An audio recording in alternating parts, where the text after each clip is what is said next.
बघा, आम्ही ग्रामीण भागामध्ये या सभा घेत आहोत. जातनिहाय जनगणना झाली पाहिजे, ओबीसीनी एकत्रित आलं पाहिजे.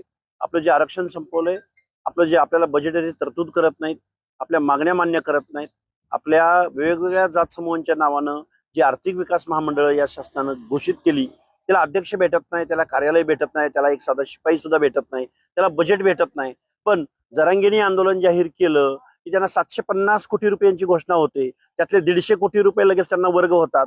म्हणजे ओबीसीच्या बाबतीमध्ये जो दुजाभाव या महाराष्ट्र शासनाच्या माध्यमातून होतोय, त्या बाबतीमध्ये आम्ही ओबीसी बांधवांना जागृत करत आहोत. आणि जातनिहाय जनगणना झाली पाहिजे यासाठी आम्ही 100 सभा घ्यायचं नियोजन केलेलं आहे. त्यामधल्या आता जवळजवळ 7-8 सभा झालेल्या आहेत. आज आम्ही देऊळगाव राजा तालुक्यामध्ये आहोत. काल आम्ही सिंदखेड राजा तालुक्यामध्ये होतो आणि उद्या आम्ही सोलापूरला आहोत. हा 100 सभा होईपर्यंत हा आमचा दौरा चालू राहणार आहे.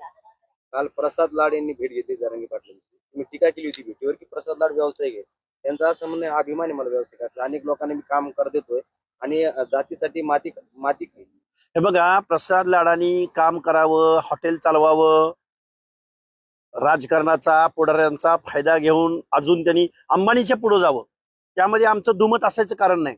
पण आरक्षण, जरांगे पाटलांची मागणी, कॉन्ट्रावर्सी, जरांगे पाटलांचा समावेश ओबीसी मध्ये झाल्यानंतर ओबीसीचं झालेलं नुकसान, यातली काही काडीची तर अक्कल आहे का या प्रसाद लाडांना?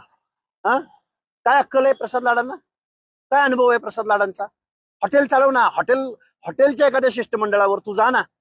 तुझं ज्ञान काय, तुझं नॉलेज काय, तू तोंड कुठं घालतोय आणि पुन्हा म्हणतोय की मी जातीसाठी माती खायला तयार आहे, आमदारकीचा राजीनामा द्यायला तयार आहे. आता पहिल्यांदा तू ज्या पक्षाच्या जीवावर टुनटुन बेडकासारख्या उड्या मारतोय ना, त्या पक्षाला विचार.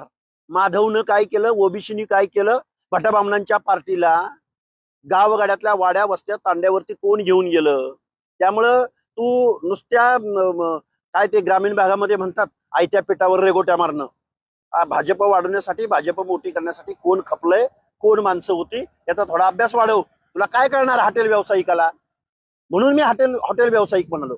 अरे त्या जरांगे पाटलाकडं जस्टिस येऊन गेले, सचिव येऊन गेले, अटॉर्नी जनरल येऊन गेले, मुख्यमंत्री येऊन गेले, एकनाथरावजी शिंदे साहेब, तरी पण त्याला फरक पडला नाही.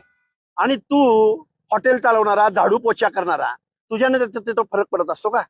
त्यामुळं लाडानी आपलं जे काय तुमचं क्षेत्र आहे, आणि तुम्ही काय 1 लाख लोकांना रोजगार दिलाय का? तुम्हाला नोबेल पुरस्कार मिळावा शांततेचा. एवढ्या मोठ्या लोकांना तुम्ही रोजगार उपलब्ध करून देणारा एवढा महान व्यक्ती, त्याची लिस्ट एकदा उद्या जाहीर करा. काही बोलायचं राव. तुमचा काही गैरसमज झाला असेल तर तुम्हाला देखील आमचा गैरसमज झालाय. भाजपनं ओबीसीचं आरक्षण संपवलंय. या प्रश्नाचं उत्तर प्रसाद लाडांनी द्यावं किंवा सरकार चालवणाऱ्या प्रसाद लाडांच्या नेत्यांनी द्यावं. गेलंय आमचं आज ओबीसीचं आरक्षण. आमचा आरोप आहे तुमच्यावरती. हा आमचा गैरसमज नाही, समज आहे. त्याचे पुरावे सगळे देतो प्रसाद लाडांना. जरांगे पाटील असं म्हणले काल की जेव्हा मंडल आयोग लागू झाला तेव्हा लोकसंख्या ओबीसीची कमी होती, मग मात्र 1954 ला अचानकपणे 60% कशी ओबीसी झाली? अरे ती इंग्रजांनी, अरे जरांग्या खुळखुळ्या, तुला अक्कल नावाचा प्रकार नाही. ही जी आकडेवारी सांगितली जाते ती 1931च्या इंग्रजांच्या कास्ट वाईज सेन्ससच्या आधारावर सांगितली जाते. त्यामुळं 1960च्या लोकसंख्येचा बेस आहे आणि नॅचरल जी संख्या वाढते तीच असणार ना. त्यामुळे जरांगेला आणि काय म्हणतो तो मंडळ आयोग आणि ही या जाती न अभ्यास करता गेल्या. अरे 9 जजेसचं खंडपीठ बसलं होतं. त्या 9 जजेसच्या खंडपीठासमोर ताऊन सुलाकून मंडळ आयोग इम्प्लिमेंट झालाय. सुप्रीम कोर्टाच्या निर्देशानं झालाय. देशभरातल्या प्रत्येक राज्यात इम्प्लिमेंट झालाय. अरे हे काय बेअक्कल माणसं आहेत. आणि तो लाड हॉटेलवाला, बेअक्कल माणसं एकत्रित आल्यावर असेच आरोप करणार ना. इथं संविधान आहे, इथं लोकशाही आहे, इथं शासन प्रशासन आहे, इथं वेगवेगळ्या स्तरावरती डिसिजन घेणारे, डिसिजन इम्प्लिमेंट करणारे वेगवेगळी शासकीय आस्थापना आहेत.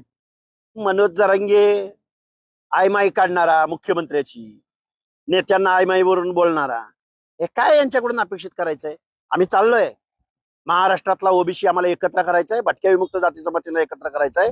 ज्या राजकारणाच्या जोरावरती ओबीसीच्या अनाथ माती कालवायला हे लाड्यासारखी माणसं चाललेत, या माणसांना धडा शिकवायचा आहे आणि त्यांच्या पक्षाला सुद्धा. प्रसाद लाड असं म्हणले की मनोज जरांगे माझे मोठे बंधू आहेत, त्यांनी एकदा मला संधी द्यावी, त्यांच्या मागण्या मान्य नाही झाले तर राजीनामा देईल. कोण? अरे पहिला राजीनामा तू दे. तुला जातीचं काम करायचंय ना, तुला ओबीसीच्या अनाथ माती कालवायची आहे ना. ओबीसीच्या दारात तुमचा पक्ष मतं मागायला जाईल का? त्यामुळे पहिला राजीनामा दे, मग जातीची काय काशी करायची ती कर. तू आमच्या मतावर तुझा पक्ष सत्तेत येणार, तो पक्ष तुला आमदार करणार आणि तू पुढे पुढे येऊन चोदेगिरी करणार का? त्यामुळं आम्ही आमची भाषा अजून आम्ही संयमात बोलतो. अजून आम्ही लोकशाहीमध्ये जी भाषा अपेक्षित आहे त्या भाषेत बोलतोय. आम्ही आमच्या अवकातीवर आलो ना तर या लाडला आणि या जरांगीला पळता भुई थोडी